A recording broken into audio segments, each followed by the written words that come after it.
За 26 дугаар бодлогын хувьд сэтгүүл энийг хуудас байсан. Энийхэн маань нэг талд бол 22 гэсэн дугаартай, нөгөө талд бол 21 гэсэн дугаартай байна.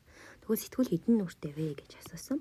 Тэгэхээр бид нарт сэтгүүл гэдэг зүйл бол за энд голын хуудас масаалаад үлдсэн гэсэн үг. Тэгэхээр энэчнээс бид нар юг илэрхийлж байгаа вэ гэхээр энэ 22-ын урт талд нийтдээ 1 2 3 гэх мэтлэн дугаарсараад 21 хүртэлх дугаарласан хуудас байгаа.